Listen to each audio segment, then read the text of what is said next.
महात्मा गांधी, जिन्हें आज पूरा भारत उनके अच्छे कामों की वजह से याद करता है, एक ऐसा लीडर जिसने बिना किसी हिंसा के सिर्फ और सिर्फ अपने दिमाग की मदद से अंग्रेजों को भारत से भगा दिया।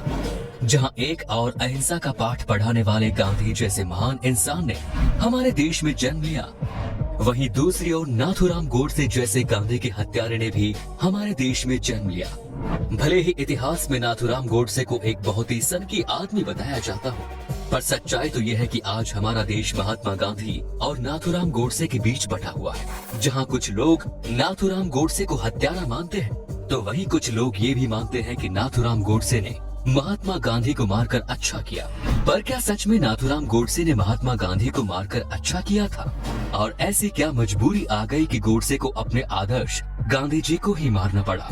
यही सब समझने की कोशिश करेंगे हम आज के इस वीडियो में, तो बने रहिए हमारे साथ इस वीडियो के अंत तक। 30 जनवरी 1948 शाम के करीब 5 बजे महात्मा गांधी जब संध्या पूजन के बाद बाहर आ रहे थे, तभी भीड़ से होते हुए नाथूराम गोडसे गांधी जी के पास पहुंचा और उसने गांधी जी को नमन किया और उनका रास्ता रोक लिया।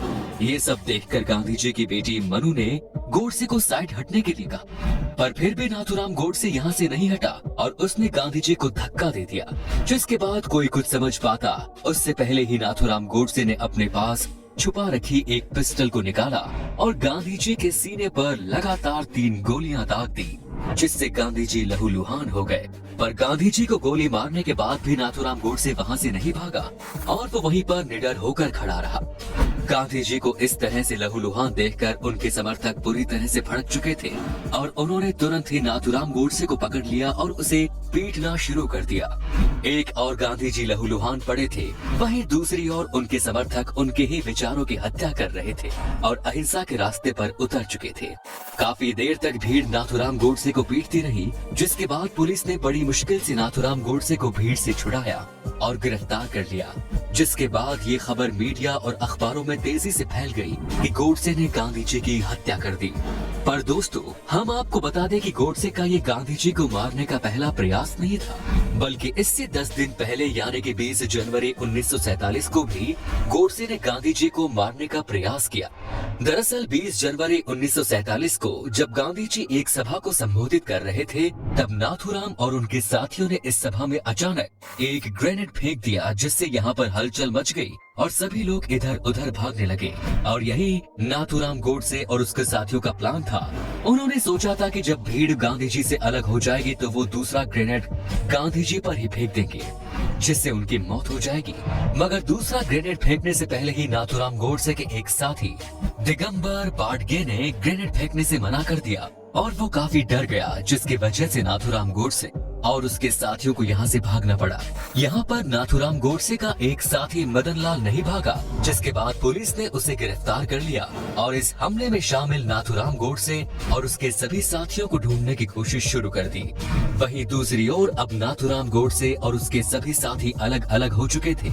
मशहूर लेखक अशोक कुमार पांडे अपनी किताब उसने गांधी को क्यों मारा में बताते हैं कि इसके बाद नाथूराम गोडसे ने अपने एक साथी के साथ दिल्ली से कानपुर के लिए ट्रेन पकड़ ली थी।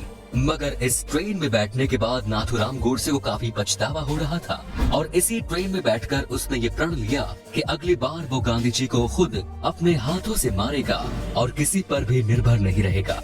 और इसके 10 दिनों के बाद ही नाथूराम गोडसे ने गांधी जी को खुलेआम गोलियों से भून दिया। पर आपको जानकर हैरानी होगी कि गोडसे खुद कभी गांधी जी का बहुत बड़ा प्रशंसक था और वो गांधी जी को अपना आदर्श मानता था।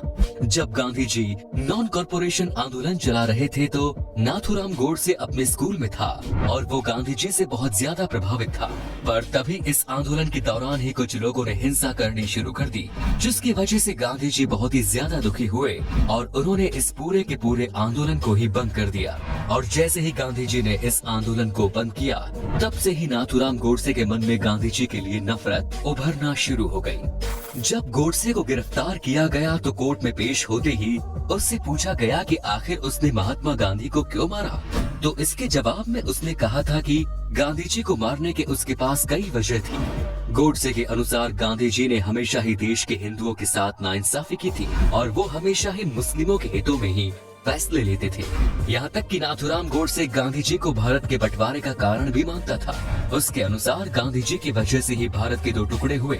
गांधी जी के अनशन पर गोडसे ने कहा कि उन्होंने हिंदुओं से अपनी बात मनवाने के लिए ये हथकंडा अपनाया था, क्योंकि अगर मुस्लिम लीग के सामने वो ये सब करते तो मुस्लिम लीग उन्हें सफा मना कर देती, और इसीलिए गांधी जी ने अनशन किया। यहाँ तक कि गोडसे के अनुसार गांधी जी एक तानाशाह थे जो अपनी मर्जी के हिसाब से भारत को चला रहे थे। वो अपनी मर्जी से किसी भी आंदोलन को बंद और शुरू कर देते थे।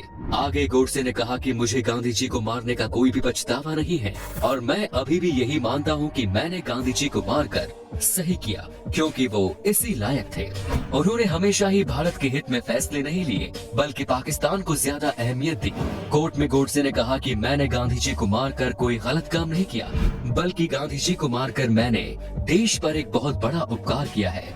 और आज जो लोग गोडसे को एक देशभक्त के रूप में मानते हैं, वो सभी लोग इन सभी विचारधाराओं पर ही विश्वास करते हैं, और आए दिन वो लोग गोडसे के विचारधारा पर चर्चा करते हैं और इन्हें फैलाने की कोशिश करते हैं। पर दोस्तों, हम आपको बता दें कि जिस तरह नाथूराम गोडसे गांधी जी और कांग्रेस को भारत के विभाजन का कारण समझता था, ऐसा बिल्कुल भी नहीं था, बल्कि देश के विभाजन का सुझाव देने वाले गांधी या फिर जिन्ना नहीं, बल्कि गोडसे के ही राजनीतिक गुरु थे। गांधी जी तो आखिर तक विभाजन के खिलाफ थे, और उन्होंने बहुत प्रयास किया था कि इस विभाजन को रोकने का। उन्होंने हर बार एक अटूट भारत की ही बात कही, और भारत को विभाजित न करने को लेकर मुस्लिम लीग के नेताओं से बातचीत करने की भी कोशिश की, और उन्हें काफी मनाया भी। मगर जिन्ना गांधी जी की किसी भी बात पर राजी नहीं हुए, और उन्होंने डायरेक्ट एक्शन डे लॉन्च कर दिया, जिसके बाद देश भर में दंगे हुए, जिसकी वजह से गांधी जी को जिन्ना की बात माननी ही पड़ी और भारत के दो टुकड़े करने पड़े। मगर विभाजन के बाद भी गांधी जी भारत में हिंदू और मुसलमानों को एक साथ मिलकर रहने की बात करते रहे, और गांधी जी की बदौलत ही उस समय विभाजन के बाद भी बहुत से मुस्लिम पाकिस्तान में नहीं गए और भारत में ही रहे, जिसके बाद उन्होंने भारत में रहकर ही हमारे देश को आगे बढ़ने में सहायता की। रही बात गांधी जी के नॉन कॉर्पोरेशन आंदोलन को बंद करने की, तो ये गांधी जी का एक सही फैसला था, क्योंकि इस आंदोलन को इसीलिए शुरू किया गया था ताकि लोग अहिंसा के साथ अंग्रेजों के सामने अपनी मांग को रख सके। लेकिन जब इस आंदोलन के दौरान हिंसा भड़कने लगी, तो फिर इस आंदोलन के मुख्य उद्देश्य को ही ठेस पहुंची, और इसीलिए गांधी जी को इस आंदोलन को बंद करना पड़ा। मगर ऐसा बिल्कुल भी नहीं है कि इस आंदोलन को बंद करने के बाद गांधी जी अंग्रेजों के सामने झुक गए थे। इसके बाद भी गांधी जी ने बहुत से ऐसे आंदोलन किए जिसमें वो अंग्रेजों के सख्त खिलाफ थे। जो लोग गांधी को हिंदू विरोधी बताते हैं, वो इस बात से अनजान है कि उस समय गांधी जी सभी धर्मों को भारत में एक समान हक दिलाने पर काम कर रहे थे, और वो पिछड़े वर्ग के लोगों को समान अधिकार दिलाना चाहते थे। गांधी जी चाहते थे कि भारत में सभी धर्मों के लोग मिलजुल कर रहें और पिछड़े वर्ग के लोग भी समाज में सर उठाकर जी सके। हालांकि नाथूराम गोडसे भी पिछड़े वर्ग के लोगों को समान अधिकार दिलाना चाहते थे, मगर फर्क सिर्फ इतना था कि गांधी जी सभी धर्मों के लोगों को समान अधिकार दिलाना चाहते थे, जबकि नाथूराम गोडसे सिर्फ और सिर्फ हिंदू धर्म को ही आगे बढ़ाना चाहते थे, और वो बाकी धर्म के सख्त खिलाफ थे। पर गांधी जी सभी धर्मों को लेकर एक थे, और इसी वजह से कुछ लोग उन्हें हिंदू विरोधी भी कहते थे और उनके जीवन पर भी सवाल उठाते हैं। गांधी जी का जीवन भी इतना साफ सुथरा नहीं था कि लोग उन पर सवाल न उठाएं। गांधी जी ने भी कई ऐसे फैसले लिए जो उन्हें नहीं लेने चाहिए, लेकिन गांधी जी के इन फैसलों की वजह से क्या उनकी हत्या कर देने का फैसला सही था? इस पर आपके क्या विचार है दोस्तों, कमेंट्स में जरूर बताएं। खैर, गांधी जी की हत्या करने के बाद नाथूराम गोडसे को भी फांसी की सजा सुनाई गई, जिसे गांधी परिवार के कुछ लोगों ने वापस करने की अपील भी की, लेकिन कोर्ट ने उनकी अपील को बर्खास्त कर दिया और नाथूराम गोडसे को फांसी की सजा दे दी गई। इस केस में मुख्य जज जी.डी. गोसला के अनुसार गांधी जी को मारने के बाद नाथूराम गोडसे को अपने अंतिम दिनों में इस बात का पछतावा भी हो गया था कि उसने गांधी जी को मारकर सही नहीं किया। नाथूराम गोडसे को फांसी पर चढ़ाने के बाद आरएसएस पर भी बैन लगा दिया गया। हालांकि आरएसएस ने कहा कि नाथूराम गोडसे ने सन 1930 में ही आरएसएस की सदस्यता छोड़ दी, पर नाथूराम गोडसे के भाई ने आरएसएस पर आरोप लगाते हुए कहा कि नाथूराम गोडसे के अंतिम दिनों में आरएसएस ने उन्हें अकेला छोड़ दिया। हालांकि पूरी सच्चाई तो कोई भी नहीं जानता, और ये हमने आपको जो कुछ बताया है ये इतिहास में लिखा हुआ है। फिर भी आप इसके बारे में क्या सोचते हैं, कमेंट्स में जरूर बताएं। धन्यवाद। और अगर इस वीडियो से आपको कुछ भी नया सीखने मिला, एक लाइक जरूर ठोकना, अभी सब्सक्राइब कर लो और बेल नोटिफिकेशन दबाओ ताकि आगे आने वाली हमारी कोई भी वीडियो की अपडेट आप